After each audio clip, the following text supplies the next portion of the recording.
Good morning, students. Welcome back to social science class. Dear students, today we are continue the same chapter which we started earlier, chapter number 19, the executive.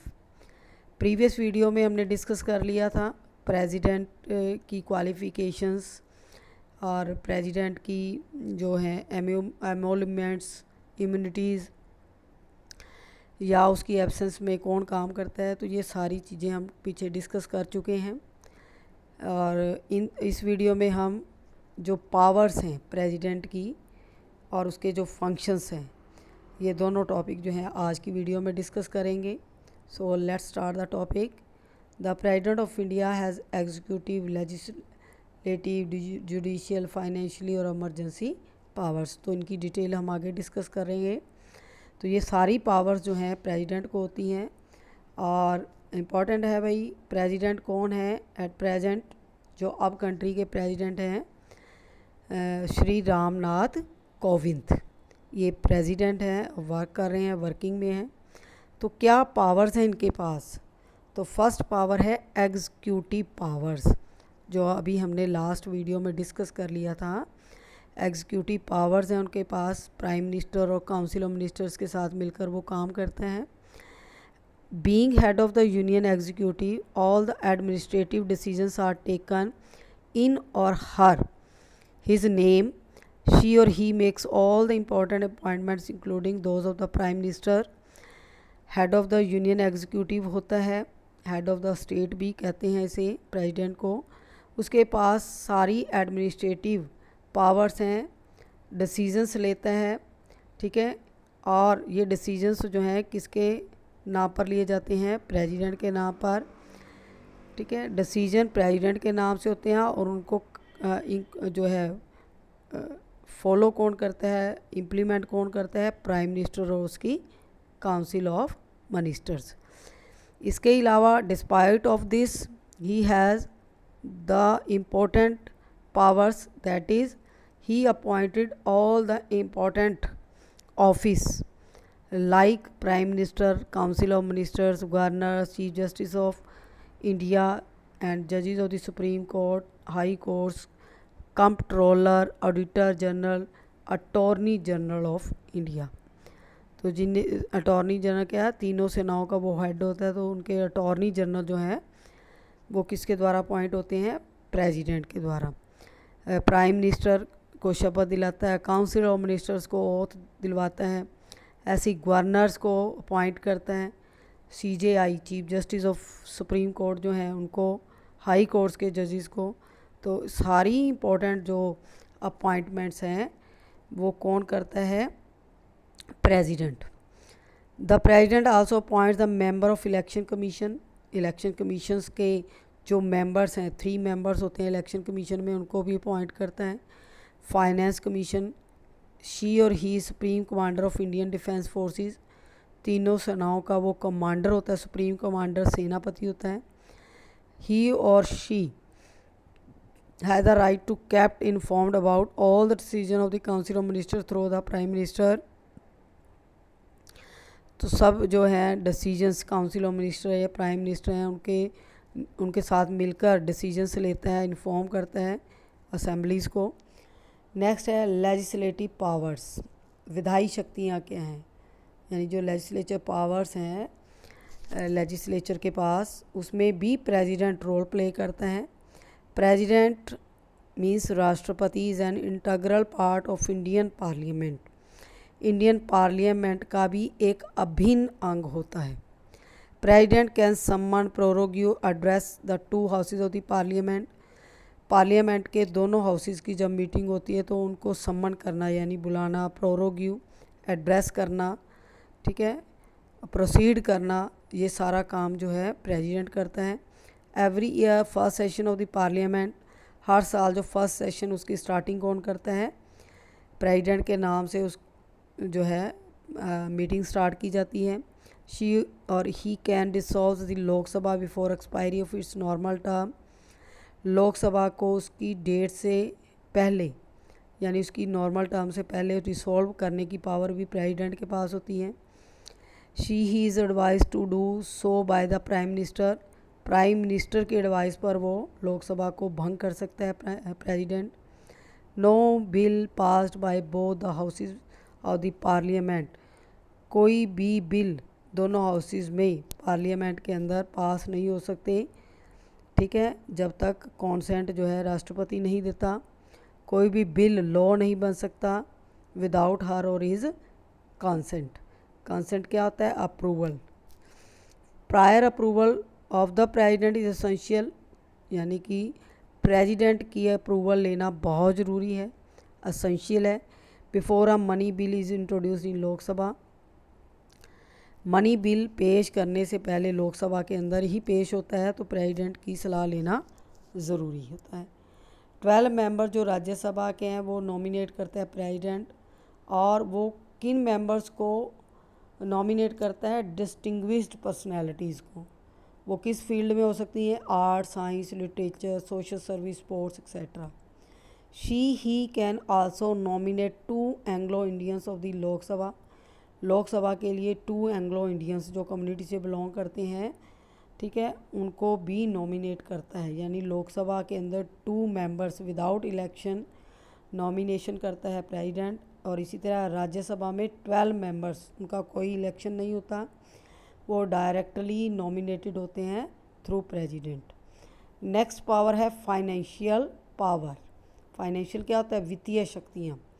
Annual जो budget है country का presented in the parliament किसके name पर होता है? President के name पर। President के नाम पर पार्लियामेंट में हर साल बजट पेश किया जाता है। Similarly all money bills also require her और his approval before they are introduced in Lok Sabha, Lok Sabha में इंट्रोड्यूस होने से पहले जो भी मनी बिल हैं उनकी अप्रूवल लेना प्रेसिडेंट से बहुत ही ज़रूरी होता है। She he has the power to appoint members of the finance commission, क्योंकि उसके पास पावर है फाइनेंस कमीशन के मेंबर्स को अपॉइंट करने की, in case certain extraordinary situations, ठीक है, जितने भी फाइनेंस कमीशन है वो जो भी बिल जहाँ बजट पेश करते हैं, जो भी हमारी इनकम है, एक्सपेंडिचर्स हैं, उनका जो लेखा जोखा है वो कंट्रोलर या फाइनेंस कमीशन करता है। तो कोई भी एक्स्ट्रा ऑर्डनरी यानी कि कोई भी डिजास्टर आ जाए, कोई प्रॉब्लम आ जाए कंट्री के अंदर, उस सिचुएशन में president can sanction money to the government out of contingency, एक एमरजेंसी फ़ंड होता है, एमरजेंसी के अंदर ही उसको कॉन्टीजेंसी फ़ंड को यूज़ किया जाता है। तो जब सिचुएशंस अनकंट्रोल्ड हो जाएं, देश के अंदर बहुत ज़्यादा डिजास्टर या प्रॉब्लम्स राइज हो जाएं, तब प्रेसिडेंट जो है कॉन्टीजेंसी फ़ंड से सेंक्शन करता है गवर्नमेंट को मनी, और उस मनी से वो सिचुएशन को कंट्रोल किया जाता है। नेक्स्ट पावर है जुडिशियल पावर, न्यायिक शक्तियाँ। ऑल द जजेस of the supreme court and the high courts including the chief justice are appointed by the president, ठीक है। ऑल द जजेस, जितने भी सुप्रीम कोर्ट के जजेस हैं, देखो एक होता है चीफ जस्टिस ऑफ इंडिया और 30 अनदर जजेस, वो सब सुप्रीम कोर्ट के जजेस होते हैं। अब उन 30 जजेस के ऊपर एक हेड होता है CJI, यानी टोटल कितने हो गए? 31। और इसी तरह हाई कोर्ट्स के चीफ जस्टिस, ये सब अपॉइंट किए जाते हैं प्रेसिडेंट के द्वारा। ऑन अपील फॉर मर्सी, यानी कोई भी अपील करता है, दया याचना करता है, तो प्रेसिडेंट क्या करता है? Has the power to reduce the sentence, sentence क्या होता है? फांसी की सज़ा, ग्रांट पार्डन और एमेनेस्टी। तो प्रेसिडेंट के पास जुडिशली पावर क्या है कि वो फांसी, अगर किसी को फांसी की सज़ा है तो प्रेसिडेंट उसकी फांसी को भी रोक सकता है, उसको माफ़ भी कर सकता है उसके कार्यों के लिए। शी और he can change the death sentence और कैन पोस्टपोन इट आल्सो, ठीक है। डेथ सेंटेंस को भी टाल सकता है, पोस्टपोन कर सकता है, बिल्कुल रिड्यूस भी कर सकता है, माफ़ भी कर सकता है। तो ये सारी पावर जो है प्रेसिडेंट के पास होती है। नेक्स्ट है एमरजेंसी पावर, इंपॉर्टेंट पॉइंट है, 3 मार्क्स का क्वेश्चन इस टॉपिक में से पुट किया जाता है। प्रेसिडेंट की इमरजेंसी पावर्स, आपातकालीन शक्तियाँ क्या है प्रेसिडेंट के पास। तो इसके अंदर भी 3 टॉपिक हैं, 3 पावर्स हैं, नेशनल इमरजेंसी हो, break down of constitutional machinery हो, या फाइनेंशियल कोई इमरजेंसी हो, तो ये उस टाइम प्रेसिडेंट अपनी पावर्स को यूज़ कर सकता है। In case of extraordinary situations in the country, अगर कंट्री के अंदर कुछ अलग से सिचुएशन बन जाती है और इन वन और मोर स्टेट के अंदर कोई प्रॉब्लम हो जाती है, तो president has been entrusted with certain emergency powers. तो प्रेसिडेंट को कॉन्स्टिट्यूशन से बहुत सारी पावर्स मिली हुई हैं जिन्हें हम इमरजेंसी पावर कहते हैं। This can happen in 3 situations. तो 3 ऐसी सिचुएशंस होती हैं जिनके अंदर इमरजेंसी पावर्स को प्रेसिडेंट यूज़ कर सकता है। फर्स्ट है, मान लो नेशनल इमरजेंसी, कोई देश के ऊपर संकट आ गया है। If the security of the country is threatened bye war, कोई युद्ध हो गया, किसी दूसरे कंट्री ने हमारी कंट्री के ऊपर युद्ध कर दिया, अटैक कर दिया, या एक्सटर्नल एग्रेशंस हो जाते हैं, एग्रेशंस, और इंटरनल आर्म्ड रिबेलियन, कोई अंदरूनी रिबेलियन यानी कि विद्रोह हो जाता है, कोई बाहरी जो है प्रेशर पड़ जाता है, या कोई युद्ध हो जाता है। तो इस सिचुएशन में president can declare a state of emergency for the whole country, पूरी कंट्री के अंदर इमरजेंसी लागू कर दी जाती है। नेक्स्ट है, break down of constitutional machinery in a state, अगर स्टेट के अंदर कुछ मिसमैनेजमेंट हो जाती है, स्टेट गवर्नमेंट प्रॉपर काम नहीं करती, तब भी इमरजेंसी पावर प्रेसिडेंट यूज़ कर सकता है। If the government of A state is not being run in accordance with the constitution, president can declare emergency in the state.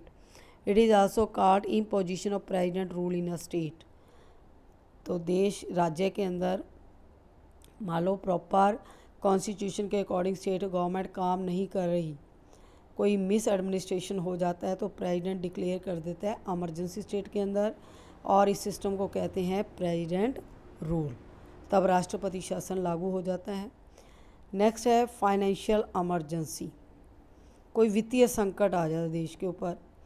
When the financial stability of the country threatened, ठीक है, कोई financial stability के ऊपर कोई खतरा आ जाता है, यानी कि हमारी जो वित्त व्यवस्था है, पैसे से संबंधित कोई समस्या है, तो उस सिचुएशन में president can declare a state or financial emergency. The emergency powers of the president are not absolute, he can declare a state of emergency only on the written advice of council of ministers।